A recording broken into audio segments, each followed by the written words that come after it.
Welcome, Gabrielinos. It's Gene Harris, your friendly neighborhood police chief, welcoming you into November and here for 411. First off, I hope that all of you ghouls and goblins had a great Halloween, got a chance to get some of those good sweets, and really enjoyed that day getting out there. I saw a bunch of you walking around, so it was an awesome day. As we move into November, there's a few things that I want to cover as far as updates for the police department and some celebrations that we have on board. Unfortunately, there are no questions for this 411, but I want to encourage you that if we stay virtual, to make sure that you send in those questions. We want to make sure that we are staying connected with you and staying transparent and putting out information that's pertinent to you. We're hoping to go back to our live 411s here shortly after that long hiatus due to the COVID break. And as soon as we do, we will let you know so that we can get you there and in person to enjoy some goodies and get some good information. But until then, we'll maintain our virtual presence, and hopefully we'll get some of those good questions coming in. I'm not sure how to see it, if it's a good thing or a bad thing that I'm not getting questions, but depending on perspective, hopefully we'll get some next time. So feel free to ask us or call us at any time. We appreciate you. Some of the first things that I want to put out there for you for the month of November is that we're going to have a change in our records hours. In a constant strive to reach out to the community and maintain transparency and service, certainly in the spirit of knock your socks off service, we're going to extend our records hours. They will extend to from 6 in the morning until 7 at night, Monday through Friday. That extension of hours will begin the first week of January 2022. If you have any questions about those hours, feel free to call our Records Bureau, speak to our supervisor, Marie Sy, or you can contact any other member of the police department who will be up to speed on what's going to happen with those change of hours. We want to make sure that we provide access to folks as you return to work, access to folks who may need to come and partake in our services after their work hours. So again, we'll be open from 6 until 7, Monday through Friday, extending those hours to make sure that we are here to service your needs. Call us for any questions. Some of the celebrations we want to talk about is November 10th. Coming up is the Marine Corps birthday. So to all you Marines out there, former and current, happy birthday, and Semper Fi, Leathernecks. We appreciate your service, Devil Dogs, and we continue to kind of thank you for all that we've done in service. I too am a United States Marine and love the fact that we were able to provide a service and become America's 911. So my thanks goes out to those who are continuing the charge. Additionally, on November 11th is Veterans Day. So to all the veterans, regardless of service, past or present, I want to say thank you for what you do. We could not be the country that we are without you and your dedication, and certainly the dedication of those who have come before us, and in some cases paid the ultimate sacrifice. So we definitely have a place in our hearts for all of you veterans. So happy Veterans Day. I hope it's enjoyable for you and your families. And to those who are not veterans, please, if you see a veteran somewhere, thank them for their service. It's extremely important. I will thank all the veterans on behalf of the San Gabriel Police Department, and we are here to serve you as well, and so we want to make sure it's a great day for you folks. Don't forget, Thanksgiving's coming up, so a lot to give thanks for, especially for all that good food and stuff that we're going to eat. Remember, this is that time of the year where we don't count calories, and if we are counting them, we make sure we count as many of them as possible. All right, we want to make sure we get all that good food in our bellies and have a good time. Give me thanks for all that is good in our lives. So Thanksgiving's coming up. Make sure you get out there early and get your foodstuffs so you're not in the crowded stores trying to get everything at the last minute, and enjoy your Thanksgiving. And we'll be providing information on activities or anything out there for Thanksgiving on our website. Please refer to the city's website for any additional information. We want to celebrate also brand new technology that we have here at the police department. We have a new technology. It's called Fusus, and it's spelled F-U-S-U-S. And it is a data migration or data integration software that allows us to have access to cameras, both public and private, at the discretion of the owner of that particular camera. So we can have immediate pictures and photos and video that can come to our dispatch center that we can process in the event that we have a crime or any type of event, as opposed to trying to get that information weeks later. It's completely voluntary, but it is a very, very good program that we are implementing now, and we're very happy with the way that it's working. If you want to participate or have any questions, feel free to call our Community Engagement Bureau. They will get you up to date on any information with regard to Fusus. It is an awesome technology and will be a game changer, especially in the event of a crime or event happening at a location, or the capturing of evidence that we can get immediately, so it can help us continue to do our functions as expeditiously as possible. So call and ask some questions about that. It's a great thing. And last but not least are the crime stats. Make sure that you're referring to the city website, the police section, and looking up the crime stats if you have any questions. If there are any additional questions after looking at those, feel free to call Community Engagement, and they'll get you squared away on what is actually happening, or you can call my office directly at any time and we'll have that discussion. Aside from that, I don't think we have anything else for this month except have a happy November, welcome from October, and have a very, very, very safe Thanksgiving, and we'll talk to you again in December. Thank you.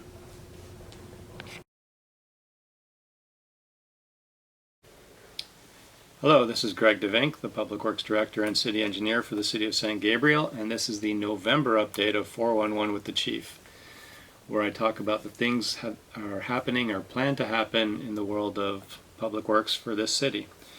What's on my screen right here is the biggest thing that's happening right now is our street pavement program, and this year we are doing, I believe, the largest street paving project we've ever undertaken. And we're doing about 10 miles of our very worst streets, and with one major street, Las Tunas, which is actually in construction as I speak. What's on my screen is an update to council presentation that I just started working on yesterday. So it's not ready, but you get a quick sneak peek here. And so some of it's text and things that are going on, but I'll go through it quickly, not going through the text. My speech to council will be really long, probably over an hour. But historically, what San Gabriel's always done every year is go after bad streets and spend all our money getting a little bit done, because that's the most expensive repair you can possibly do, is to fully remove and replace a street. The last project we did 2 years ago was $1.2 million per mile. And our budgets historically have been around, well, lately $2.5 million a year. So you can see the project did 2 miles. That's not much. We have 76 miles of roads. And if you do 74 miles are degrading, and many of them degrading to terrible condition. So it's not a sustainable plan, it's not enough money, but it's also not the right approach to ever catch up. So we've changed how we're dealing with streets in many ways. We've actually gone after more grants and got more money this year. We piled up a few years of grants, so that's why this project's particularly large. It's actually $5.5 million this year, 5.7 million. And we're changing the processes or the treatments we're doing to the streets. So last year, well, it'll come up, but last year we did a project that's a very affordable treatment, where we put on slurry on some streets and then a product called ARAM, which is a 3/8 aggregate layer over a rubber membrane, and then slurry on that. Those are not appropriate for our worst streets. If we put that on our worst streets, it would look better for a week and then they'd look terrible and fall apart. But what it does do is it adds life expectancy to the medium streets. It stops them from degrading into the much more expensive to repair bad streets. Last year we did a really quick small project in dollars. It was a total of 1.5 million. And it did $12 miles of surface treatments. So very significant, very affordable. And the ARAM process should add at least 15 years of life to a street. So we've bought ourselves time. Rather than allowing the medium streets to become our worst streets, we've stopped that for quite a long time, giving us more time to get on the worst streets, more years of investing in the worst ones, which is what we're doing right now. It discusses how we go about selecting streets, the different funds we use. We're starting to think a little bit differently about using streets. So at the bottom here, Cal Recycle Used Tire Grant, we got $250,000 to incorporate rubber into our asphalt. And what that does is it diverts car tires from landfills, but for our benefit, the asphalt is more pliable, more durable. It actually rides quieter. So we've actually done a lot of streets already. I'd say we're maybe 2/3 into the project. And if you do drive on some of the streets we've recently resurfaced, you'll see that they're quieter than even streets that are resurfaced with regular conventional asphalt. Also, the rubber makes them a little elastic, a little more pliable, and we have a lot of cracking in our streets, and this will help mitigate the cracks from propagating through to the surface. If we stop the cracking, we greatly get a longer life street, because when water gets through the cracks, it saturates the subbase. Cars going over the saturated subbase allows that to move, and it just accelerates the crumbling of the streets. We've also incorporated $300,000 from our sewer fund, because what was really never thought about is when you repave streets, you go back and you adjust all the manholes, and in this case we're actually going to replace many of the worn out manholes. In this one project we're replacing 60 manholes, but we're adjusting way more than that. So we're using sewer funds, which we have a sufficient amount of, and that offsets funds normally used for paving. So $300,000 allows us to pave another segment or two of streets throughout the city. So what is really happening? So this is the last 3 years since our PCI study was done in 2018. That's Pavement Condition Index. Every 3 years the city is required to do an updated PCI study, and that tells us the condition of our streets, and it also makes some recommendations on funding and programs to go about repairing them, and we have to do it to qualify for some of the grants. So in the last 3 years, in 2018 we did a $1 million project doing 1 mile of full remove and replace. 2019 we did $2.3 million for 2 miles of full remove and replace, and the lines indicate where we worked. We did that quick and dirty project of $1.45 million, and we got 12 miles done. Certainly not as thorough a project, not addressing bad streets. It actually is just extending the life of medium streets so we can get control of our problem. This current project, which is in construction right now, is $5.7 million, and it was originally intended to do 10.68 miles of our very worst streets. PCIs generally below 20 out of 100. They're really bad streets. So including Las Tunas, not all of it, because it was resurfaced going from Pine to the eastern city limit, but from Pine all the way to the Alhambra city limit we're doing, it's about 7,000 feet. Prior to doing that, we had our public works crews out there for months installing a 4-inch conduit against the south gutter so that we'd have it in the ground for fiber optic use. We're planning to grow our fiber optic loop and network around the city, and we wanted to get that in before paving, obviously, because if you do it after paving you dig up a brand new street. So we did try to focus on all really bad streets and spread out the project around the city.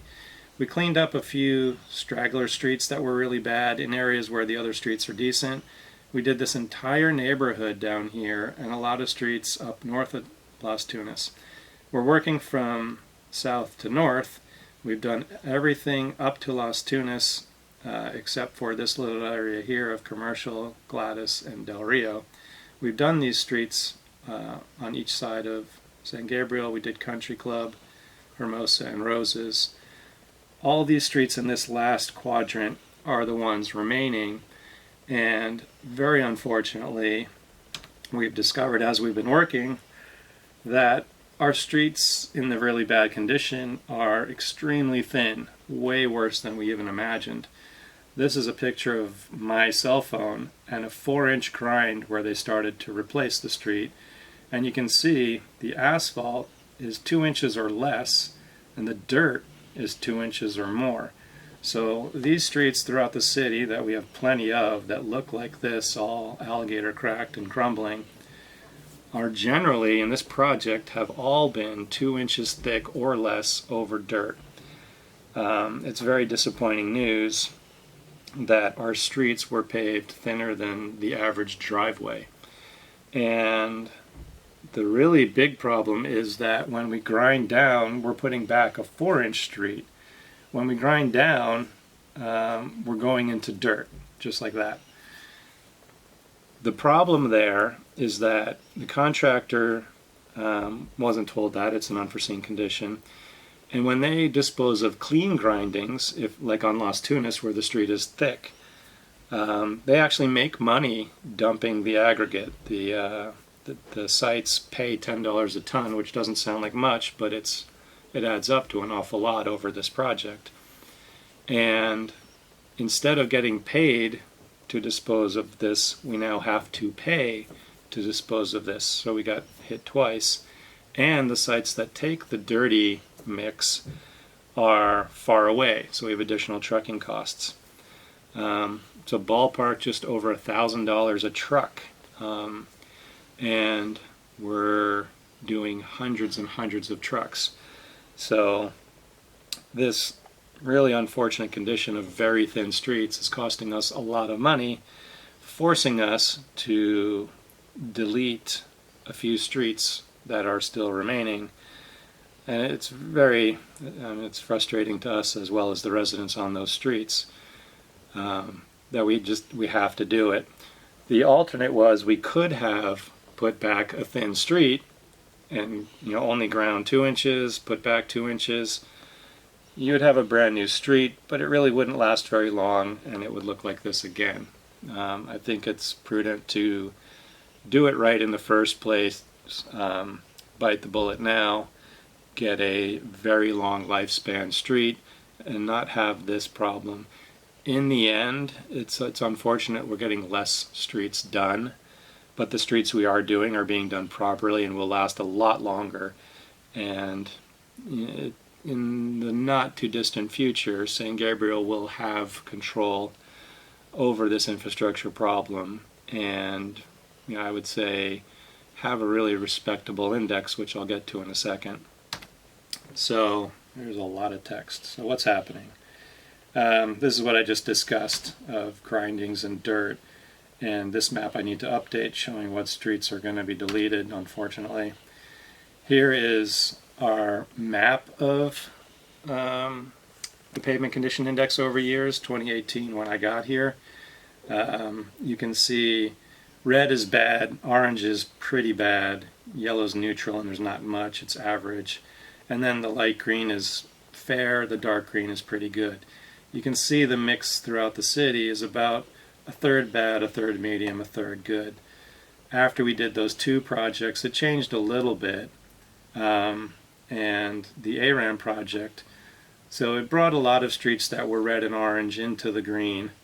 And then this project that we're doing now, you can see like this whole neighborhood was unaddressed, and now it's all new streets, it's green.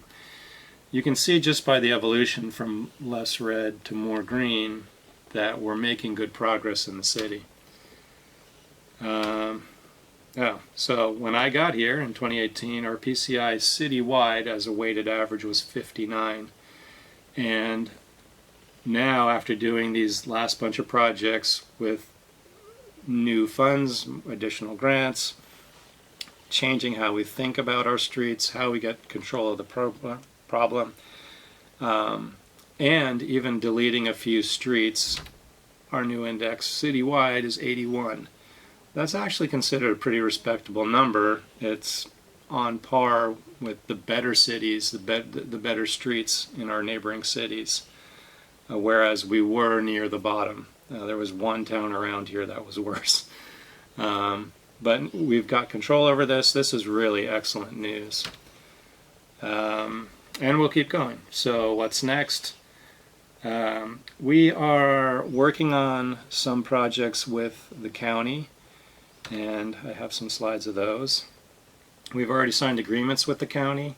This is in the northeast area of the section of the city where our streets are very commingled between city and county. The county is the yellow, the city is this greenish color, and they're doing a big, they don't call it ARAM, but it's an ARAM project in this quadrant of the city, and we're paying for our share just so it makes sense. You don't stop and start at the city limits. When you drive down the street, you don't notice that. So this project here, we agreed to fund $600,000 as our share, and that's the dark blue, and there's the red. They're doing a much bigger project, and I believe Temple City is also paying for some of their shared streets in this project, but it doesn't show up on this map. And Broadway is another project where Broadway, this is all east of Walnut Grove, and we're adding Walnut Grove to it. We've requested Walnut Grove be added. This is a much more expensive project because it's missing sidewalks, so these green bars are where sidewalks are going to be installed, and Broadway and Walnut Grove are in very poor condition and cannot be treated with a cheap ARAM process. They really need to be replaced. So the county went through this, and they estimated San Gabriel's share of $2.1 million for Broadway and Walnut Grove alone, because it is the expensive process, and sidewalks are expensive too with curb and gutter. And our city manager had a meeting with Supervisor Barger, and we've had meetings with the county, and we're saying we don't have that kind of money to do these projects. And they agreed to provide some of their additional funding, their own whatever funds they have access to, and they said they would work on capping our share at $1 million instead of $2.1 million. Excellent news. It's just another $1.1 million that we'll be able to use later for paving our streets. The city does not have to come up with any of this money. The county actually has grants allocated to us, and they have access to them. So what they actually do is they will spend money even before we earn it, and they'll withhold future grants. So there really is, it's essentially like a loan, but it's zero interest. We just get less in the future. So this is really good news. It gets Broadway and Walnut Grove and all those northeast area streets treated. Well, that's the end of what I got. I didn't get any more yet. And there's also next year's paving project, which will be much, much smaller than this year, just because we have much less money available. But we're going to continue, I believe, similar treatments to hit up streets that were deleted from this project. And even more streets than that. So that's what's going on in the world of streets. Other things in public works is that we have a small crew working still in the South Fire Station restroom. We're fully remodeling their main restroom. It's probably more than half done. We've gutted it. We've reframed the shower and toilet stalls. We redid all the electrical, all the plumbing. We added skylights in the stalls. We are putting on Durock right now, getting ready to tile. So that's probably 2/3 done. We have recently trimmed the Plaza Park Christmas tree. Unfortunately, the main tree we decorate every year is more round than conical, so we have to do our best to make it look like a Christmas tree. But we shape it a little bit every year, and every year it gets a little better. We do have more decorations to put, including these lights that you might see behind me. Do they show up? Mm-hmm. These lights were strung on my wall for my birthday last week, but we just purchased them to go into the tree. A bunch of these strands will go into the interior of the tree. We can program them to be red and green or all these colors. They can do a lot of different things. But they're in addition to what we usually have at the tree. We also have a lot more larger, shiny ball-shaped ornaments for the tree this year. We've redone the lighting on City Hall, which you may have seen at Dumplings and Beer. We had it on for that event. Just generally more lighting around. Every year we try to make it a little bigger, a little better. So this year will be bigger and better again. I've discussed the fiber optic conduit. They just finished that last week, and so that frees up the crew that normally works on streets and sidewalks. So they will be getting back onto some pothole repairs, some sidewalk locations that are hazardous and crumbling, redoing signs that have faded and street markings that have faded. We did recently put a new flashing stop sign on Ramona at Fairview. And the last bit of news I have for you right now is our prior GIS intern left for a full-time job, and we this week started a new GIS intern, which is great news for us. He's taking over where the last intern left off. We're near the finish line of modeling our entire sewer for condition and capacity, and we will update that whole master plan, go back to the regional board and try to get that accepted, and that will dictate what we do in the world of sewers for the next 8 years, and as well as touching up some other things and helping me even with exhibits for this presentation. So it's great that we have an intern back in GIS. That is what I have for this month, and thank you for watching.